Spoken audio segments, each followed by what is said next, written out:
This is the day mga idol.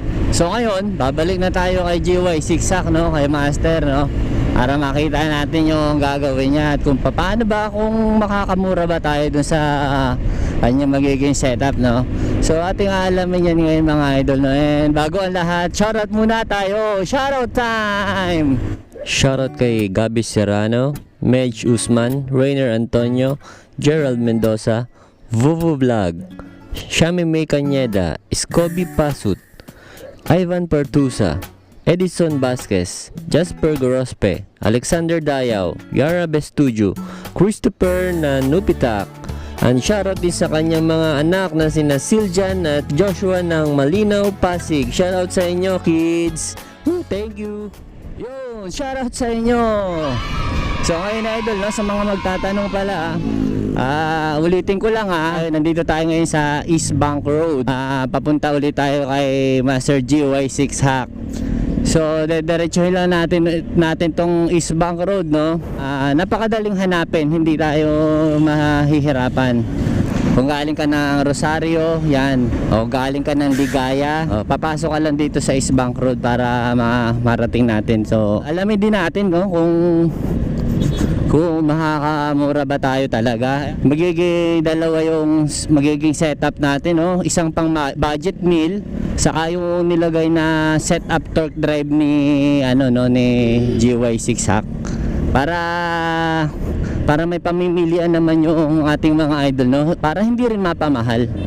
So malalaman natin yan. Sa mga gustong malaman yung mga ginagawa ni GY Zigzag, ito yung niya, bisitahin niyo yung kanyang page para makita niyo mga idol yung niya, yung mga ginagawa niya, kung paano siya mag-modify.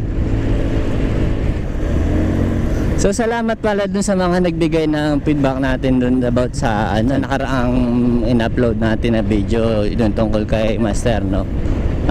Maraming salamat po sa inyo sa mga naka-appreciate. Masasabi ko lang, no, yung ginagawa niya setup, no, napakalaking tulong nun para sa mga nahihirapan magtimpla ng ating mga panggilid, na kahit anong palit mo ba ng pulley set, nagpalit ka na nung timpla ng bola, parang laging may kulang, no. Na-experience ko rin yan mga idol, kasi ganyan din ako dati, no, kahit anong ilagay ko, bakit parang ganun pa rin. So si GY Zigzag, no, nung dinala ko nga itong unit natin, alam niya kung bakit ganun yung natin, no, yung parang problema natin sa ating Easy Ride. So sa kalauna, no, sa halos ilang oras nga kami na ganun dito, no, nag-observe dito, no, nakuha niya rin yung naging problema. Tulad ng sinasabi ko, no, na user rin siya ng Easy Ride na GY6. So hindi na bago sa kanya yung ganong problem, no, kasi yung sa kanya nasosolve na. And marami ring mga Motorstar user na dumadayo sa kanya, lalo na yung mga naka-click version, no, yung alam na niya yung nagiging problema. So dinala natin to, parang medyo napadali na lang sa kanya. So mga idol, no, malapit na ulit tayo sa kanyang shop, no. Ulitin ko lang, no, ito yung pangalawang araw ko natin na dadaanan, and ilang hakbang lang, ilang meters lang, nandito na tayo.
nandito tayo mga idol ngayon sa ano no, sa Antipolo. After natin dun sa shop ni GY6 sa kay dumiretso tayo rito. Gusto ko lang ano yung setup nitong ano kung maganda rin sa uphill no. So kaya tayo nandito para matest. So bababa muna tayo. Ito yung Antipolo na ito, going to Teresa Rizal nga pala to no. So check natin no, bababa muna tayo din. Susubukan natin umakyat kung maganda ba yung performance niya sa akyatan no. So tingnan na lang natin. Kasi ito puro pababa kasi itong daan natin no. So mamaya makikita natin ang ano naman nito, performance naman nito, puro akyat naman to. So tingnan natin. So far masasabi ko lang no, yung biyahe ko simula dun sa shop ni Master GY6 Sakis, napakaganda and malaki talaga yung pinagkaiba dun sa unang budget meal setup ko na ginawa rito. Napakaganda ng hatak niya and yung 70-80 na mabilis lang niya makuha no. So tingnan mo no, napababa tayo. Bababa tayo na puro ano siya no, paliko. So tignan natin kung magiging maganda. So kanina nga pala no, tinesting namin yung stock na bola no. Okay siya, para sa akin satisfied na ako dun. Subalit syempre curious na naman ako. Curious na naman. Gusto ko naman matry yung panagaan ba ako ng bola, for example like 13. Maganda ba ang performance niya sa akyatan? So sinaulit ko nga, satisfied na ako dun sa 15 grams na bola no. Pang city driving yun no. Ito naman sinabi rin ni ano no, ni Master GY6, sige try mo yung 13. For example nga no, may OBR ako pero sa ngayon wala akong kasama no. For example lang, may OBR ako, sabi ko pupunta ako halimbawa ng Baguio. Ano kayang ball ang maganda kong ilagay rito kung sa mga ganong lugar ako pupunta? So sinuggest niya i-try ko yung 13 grams. So ngayon kanina nakalagay rito is 15 grams no, nung na-test ko siya. Ngayon nagpalit ulit kami, sinubukan ko naman yung 13 grams kasi gusto kong malaman yung performance niya sa akyatan. Kasi kung maglo-long ride nga naman ako no, hindi naman laging nasa ano lang naman ako no, nasa straight na daan no. Kaya for example pupunta naman ako ng Bicol, dadaan ako sa Bitukang Manok no, medyo paakyat rin niya na medyo patarik, kaya ito patarik ko. Kaya gusto kong makahanap ng bola na fit naman sa akyatan. Siguro kung hindi naman ako maglo-long drive no, nandito lang ako sa city driving, sulit sa akin yung 15 grams na stock natin. So siguro pag nandito lang ako, yun ang ilalagay kong bola. Pupunta naman ako sa iba't ibang lugar, maaaring ilagay ko itong 13 grams. So titingnan pa rin naman natin yung yung performance niya pag packet na tayo. So nandito na tayo, malapit na rin tayo pumunta ng malapit na rin tayong bumaba sa Teresa Rizal. Titingnan natin, wow, ganda ng view. Nakakamiss dito. So dun sa setup nga ni GY6 no, magbibigay lang ako ng konting feedback sa niya, sa makina niya no. Hindi na siya katulad nung dati pa rin na na medyo pag umaahon ka parang gigil na gigil. Tama nga siya dun sa feedback niya rito no, na halos nabawasan na yung pagiging gigil niya, and makikita mo rin na nag-less RPM na siya kahit although 13 grams yung nakalagay sa atin no. Siguro kung nakalagay pa rin yung stock natin no, halos hindi mo na ma-RPM siya, halos hindi mo na siya maramdaman. So siguro hanggang dito na lang ako para umakyat dun. Iikot na ako. So nandito na nga tayo sa boundary ng Antipolo Teresa. So subukan na natin mga idol no. Kita tayo. Wala po akong OBR ngayon, solo lang ako. Ito na. Tingnan natin ang performance niya sa akyatan.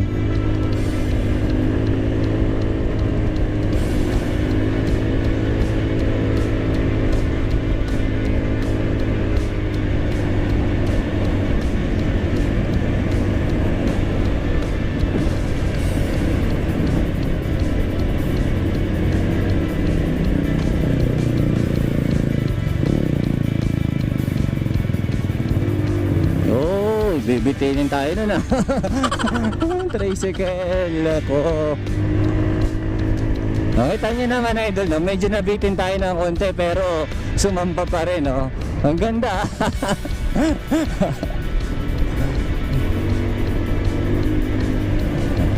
Ito pero parang isipin na lang natin kunyari makakit tayo sa medyo Kenan Road na konti. Pero okay idol, no? Okay, masasabi ko okay yung 13 grams sa sa akyatan. So pag binalik ko to sa stock na 15 grams, susubukan ko ulit bumalik rito, no? Kung ganito rin ba yung niya, palalabasan niya. Ito idol, puro paakyat to, no? Hanggang makabalik tayo dun sa taas.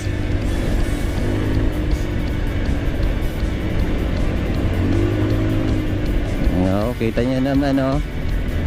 Kung naririnig nyo yung makina, no, parang medyo easy na lang siya ngayon. Oo. Oo. Ito. Akyat. Oh, di ba?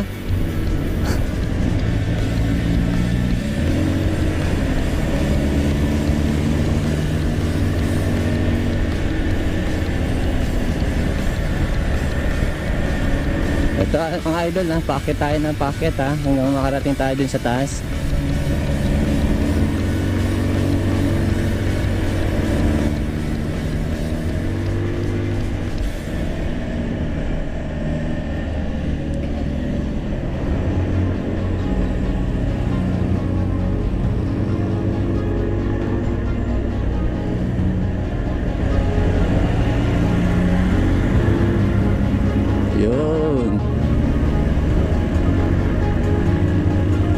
Overtake pa tayo.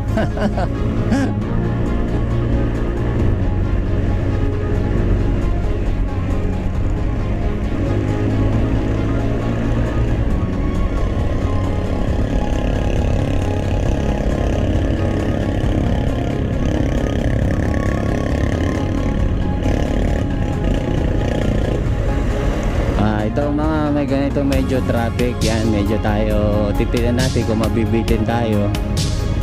So yung ibang mga sasakyan bumibelo na, try natin.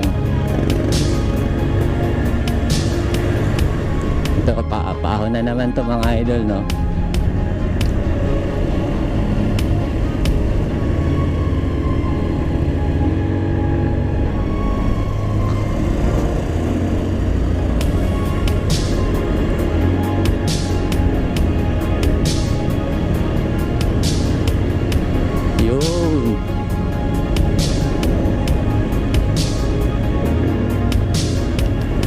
Ito, bitin tayo, bitin.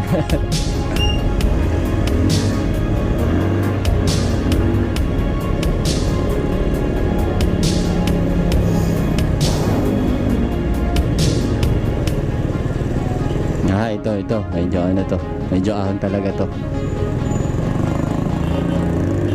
Oh, muntik lang matras yung kotse. Oh. Okay, masasabi ko okay siya, maganda. Malaking tulong yung ginawa niyang modification sa ating torque drive na hindi natin naramdaman nung stock, and kahit nagpalit ako ng clutch spring, no. Malaking tulong masasabi ko. Talagang umaano siya, sumisibat din talaga siya pag inana mo.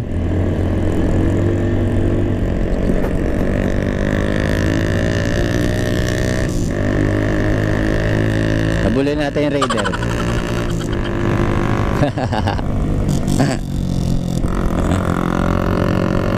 Pwedeng sumabay pala sa Raider to ang idol, oh.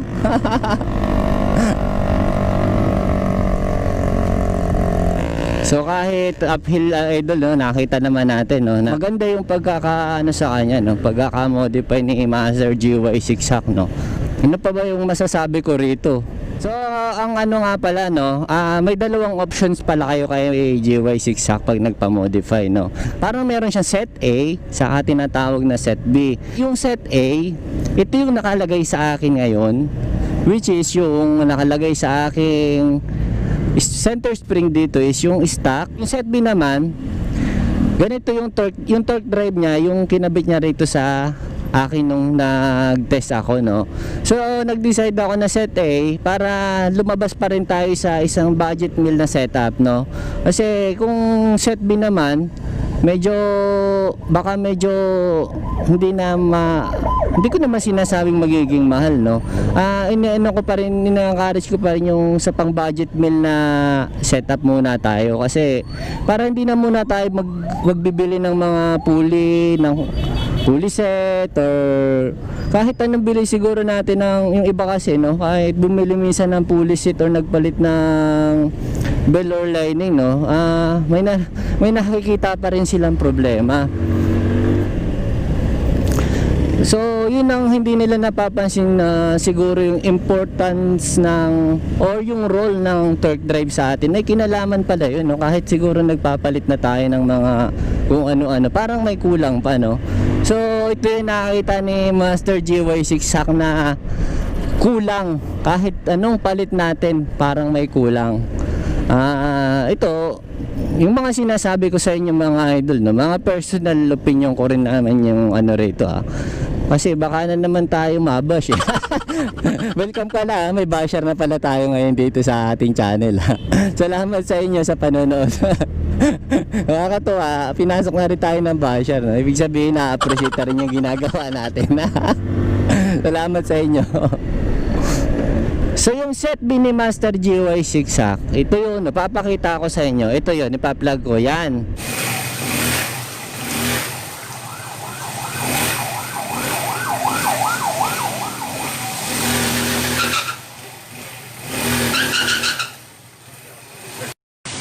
Yung nakakabit dyan sa kanyang Easy Ride, ito yung tinatawag na set B. Pwedeng ganyan yung ipalagay nyo kung talagang may budget kayo. Wow! Kung talagang may budget kayo, pwede nyo yan mismong setup na yan. So sabi ko naman kay Master GY6 Hack na itatry ko muna yung pang budget meal. Pero hindi porket sinabing budget meal, no, hindi na ganun yung quality dun sa tinest ko, no. Ang ano lang, hindi ganun ka kopyang-kopya, no, kasi nga medyo budget meal. Pero ako satisfied na ako dito.